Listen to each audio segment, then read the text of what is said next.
With just 5 days to go until Election Day, the latest New York Times CBS News poll has more unsettling news for Democrats. Joining us today to discuss his page one piece is Jim Rutenberg from the New York Times.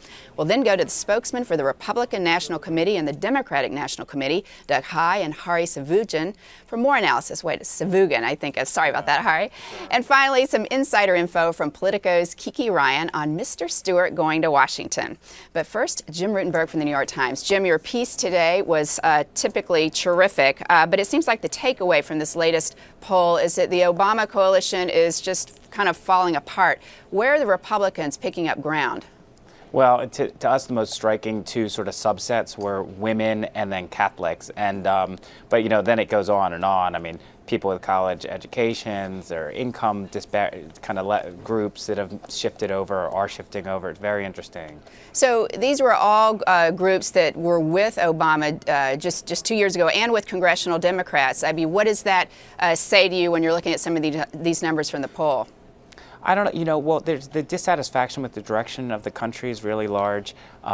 The dissatisfaction with Congress is huge. It's near record levels for the history of our joint poll, CBS and us. So I think part of it's just obviously the economic drag, but the women numbers to me are particularly hard to figure out. Well, that was that to me, when we're talking about what's quite dramatic and new in this poll, you said in your piece that in September, women were favoring Democrats by 7 points. Now with this most recent polling, I think it's 4 points the other way.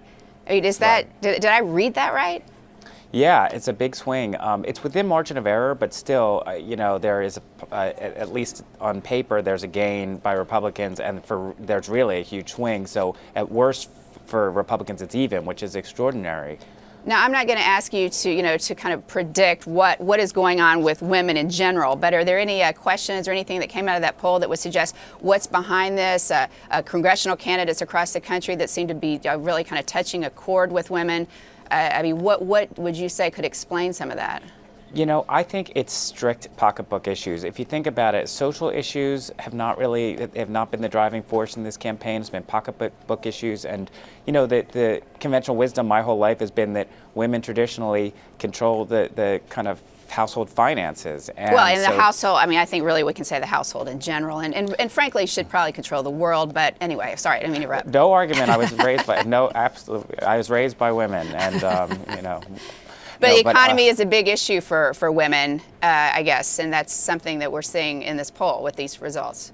Yeah, that is the main thing. But, you know, to me, it's all these groups are shifting. And you mentioned yourself that in September there was a lead for the Democrats among women. So the interesting thing is then the Democrats went on a big pitch for women over the last few weeks. So this decline in their numbers coincides with their real active work. Now, what's the significance, though? I mean, would this be kind of historic, or how unprecedented would it be if women actually went for Republicans in these congressional races? Well, in the history of the exit polling that you network started and we kind of work with as well, the women have never overwhelmingly, as a class, voted for Republicans over Democrats. In 2002, the exit polls showed there was a tie, but those exit polls were, you know, really problematic, and so everyone agreed afterward. But so at the very least, there was a tie in 2002, but not since '82 has there been Republican victory.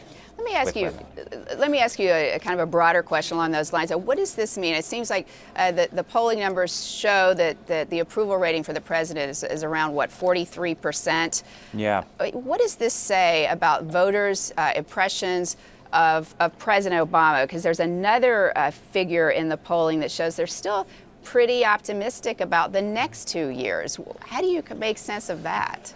That to me I wondered if some of that isn't voters thinking, well, that Republicans are going to take a chamber of Congress or two, and now they're looking at him in a divided government sort of context, and they're kind of feeling more optimistic, you know, about how things could go. But it's a little bit baffling at the same time. I don't, you know, this poll, the public is in a really angry and unpredictable mood, which is also why, let's caveat this with saying Election Day could upend everything we think right now. And then, of course, the enthusiasm gap remains decisively, it seems, and has been in Republicans' favor. So that's important for voter turnout.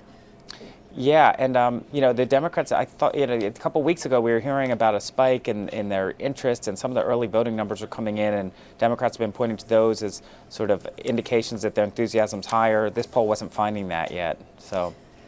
All right, Jim. Well, thanks a lot. We really appreciate it, and we look forward to hearing more from you in the next, maybe in the next few days, but certainly look forward to reading your stuff in the Times in the days and next week when you try to make sense of all these results. Thanks for joining us. Right back at you. Thanks.